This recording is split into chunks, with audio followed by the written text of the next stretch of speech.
Kamal works. இன்னைக்கு நம்ம வீடியோவில் திருக்குறள் மற்றும் திருக்குறளின் சிறப்பை பற்றி பார்க்க போகிறோம். நீங்களோ நானோ தமிழர்கள் அப்படின்னா ரொம்ப பெருமை பண்ணும், ரொம்ப ரொம்ப பெருமை பண்ணுங்க. ஏன்னா திருவள்ளுவர் திருக்குறளை தமிழ் எழுதி வச்சுட்டு போயிருக்காங்க இல்லையா? இப்போ நம்ம வீட்டில் எல்லார் வீட்லேயும் திருக்குறள் புக் இருக்கா? அப்படியே இருந்தாலும் அதை படிக்கிறோமா? அப்படியே படித்தாலும் அதை ஃபாலோ பண்ணுறோமா? அதை ஃபாலோ பண்ணுறோமோ இல்லையோ பசங்களுக்காச்சும் சொல்லி கொடுக்குறோமா? எதுவுமே கிடையாது. கண்டிப்பாக திருக்குறள் புக்கு ஒவ்வொருத்தவங்க வீட்லேயும் இருக்கணும். அதை படிக்கணும், அதை ஃபாலோ பண்ணணும், அதைப்படி நடக்கணும், நம்ம பசங்களுக்கு சொல்லிக் கொடுக்கணும். அவங்க அதைப்படி நடக்கிற மாதிரி அவங்கள நம்ம வழி நடத்தணுங்க. கண்டிப்பாக ஒவ்வொருத்தவங்க வீட்லேயும் திருக்குறள் புக்கு கண்டிப்பாக இருக்கணும். ஒரு நாளைக்கு ஒரு திருக்குறளாச்சும் பசங்களுக்கு சொல்லிக் கொடுக்குற மாதிரி சொல்லிக் கொடுத்தாச்சும் நம்ம படிக்கணுங்க. அதுலேயும் நம்ம வருங்கால ஜென்ரேஷனுக்கு அதை சொல்லிக் கொடுக்கும்போது அவங்களோட வாழ்க்கையை அவங்க சரியான பாதையில் வழிநடத்தி செல்றதுக்கு அது பெருசாக உதவுங்க. இப்போ நம்ம திருக்குறள் பற்றி சொல்கிறோம். திருக்குறளை ஏன் உலகம் ஃபுல்லாக மொழிபெயர்த்து வச்சுருக்காங்க அப்படின்னு பார்த்தா, ஏன்னா எக்காலத்திற்கும் ஏற்ற நிலையான நீதி நூலை திருக்குறள் சொல்கிறாங்கங்க. திருவள்ளுவர் எழுதியிருக்காங்க அப்படி. அதாவது 2000 வருஷத்துக்கு முன்னாடி வாழ்ந்த வாழ்க்கை சூழ்நிலையும் இப்போ நம்ம கரண்ட்டில் இருக்க வாழ்க்கை சூழ்நிலையும் இனி வரப்போகிற வாழ்க்கை சூழ்நிலையும் எப்படி இருக்கும், அதுக்கேற்ற மாதிரி நம்ம எப்படி வாழ்கிறது, நம்மளை எப்படி தயார்படுத்திக்கிறது அப்படின்னு சொல்லிட்டு நம்ம திருவள்ளுவர் எழுதி வச்சுருக்காங்கங்க.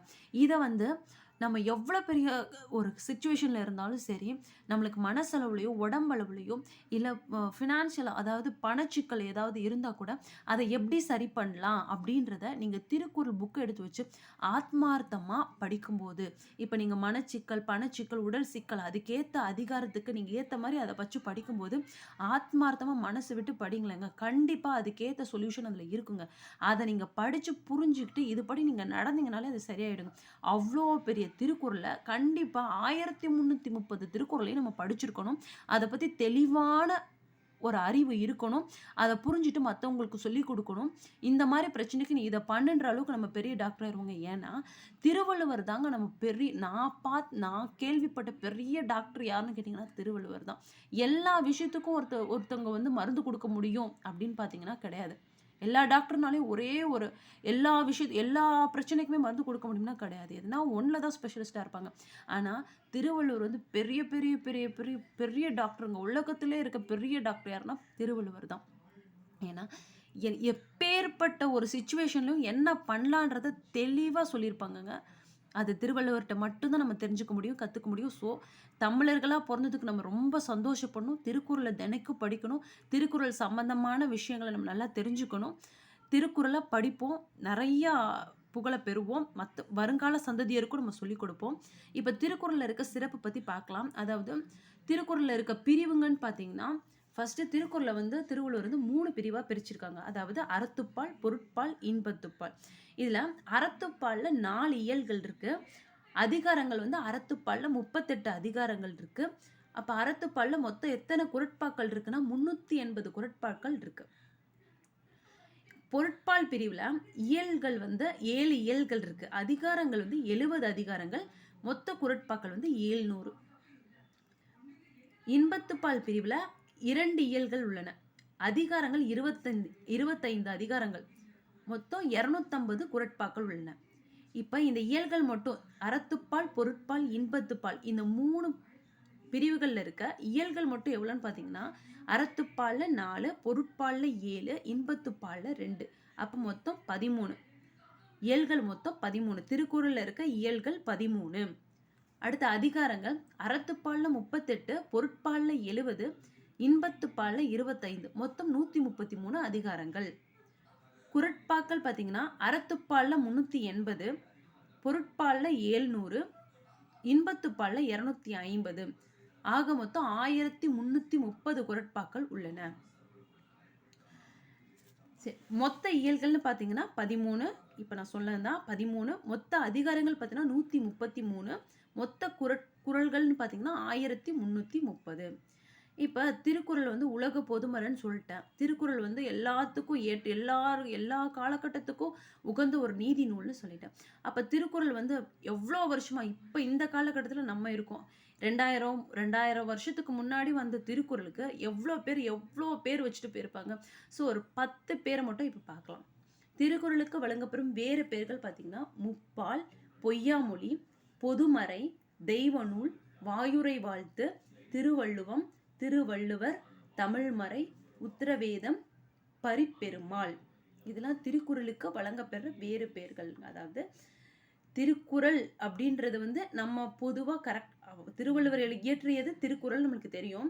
இப்போ வேற எதுனா ஒரு ஸ்டேட்மெண்ட்ல முப்பால், பொய்யாமொழி பற்றி எழுதுக, இல்லை பொதுமறை பற்றி எழுதுக, தெய்வநூல் பற்றி எழுதுக அப்படின்னு கொஸ்டின் கேட்டிருந்தாங்கன்னா நம்ம தடுமாறக்கூடாது. ஏன்னா இது எல்லாமே திருக்குறளை பற்றி எழுதுகன்றதுக்கு தான் பொருள். திருக்குறளை பற்றி எழுதுக அப்படின்றது தான். வாயுரை வாழ்த்தை பற்றி எழுதுங்கன்னா திருக்குறள் தாங்க.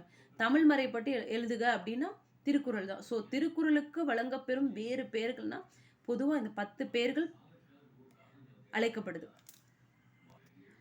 அடுத்து இப்போ திருக்குறளுக்கு உரையாசிரியர்கள் பார்த்தீங்கன்னா ஒரு 10 பேர் வந்து ஒரு பாடலாகவே எழுதியிருக்காங்க. இவங்கெல்லாம் திருக்குறளுக்கு உரையாசிரியர்களாக இருந்தாங்க அப்படின்னு சொல்லிட்டு.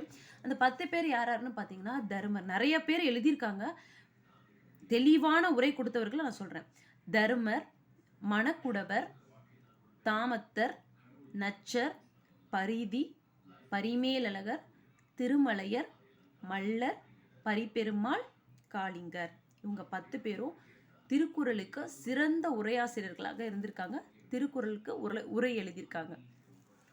அடுத்து சிறப்பு கூறுகள் பார்த்தீங்கன்னா திருக்குறளை பற்றி திருக்குறள் குறள் வெண்பாவால் இயற்ற பெற்ற 14 கீழ்கணக்கு வகையை சார்ந்த நூல். 14 மேல்கணக்கு நூல்கள், 14 கீழ்கணக்கு நூல்கள் இருக்குங்க. இப்போ நம்ம திருக்குறள் வந்து 14 கீழ்கணக்கு நூல் வகையை சார்ந்தது. அடுத்து திருக்குறளின் 120க்கும் மேற்பட்ட மொழிபெயர்ப்பு நூல்கள் தற்போது உலகில் உள்ளன. அதாவது நம்ம திருக்குறளை தமிழர், அதாவது திருவள்ளுவர் இயற்றிய திருக்குறளை 120க்கும் மேற்பட்ட மொழியில மொழிபெயர்த்திருக்காங்க. ஏகப்பட்ட மொழியில மொழிபெயர்த்திருக்காங்க. இது வந்து அங்கீகரிக்கப்பட்ட 120 மொழியை நம்ம தெரிஞ்சதை சொல்றோம். 120 மொழிக்கு மேற்பட்ட மொழிக்கு மொழிபெயர்த்திருக்காங்க உலகத்துல. இதுல வந்து வீரமா முனிவர்ன்றவர் தான் ஃபர்ஸ்ட் திருக்குறளை முதலாக லத்தீன் மொழியில மொழிபெயர்த்தார்.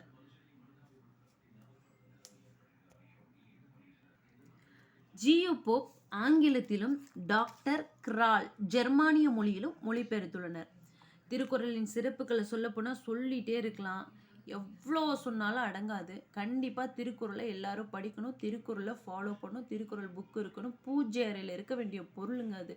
கண்டிப்பாக படிக்கணும், எல்லாரும் தெரிஞ்சுக்கணும். எல்லாரும் அவங்கவுங்க வாழ்க்கையில் சிறப்பாக வாழணும், சிறப்படையணுன்றதுக்கு திருக்குறள் முக்கியமானது, அத்தியாவசியமானது. கண்டிப்பாக படிங்க, திருக்குறளோட சிறப்பு உணருங்க. வெற்றிவேல் வீரவேல்.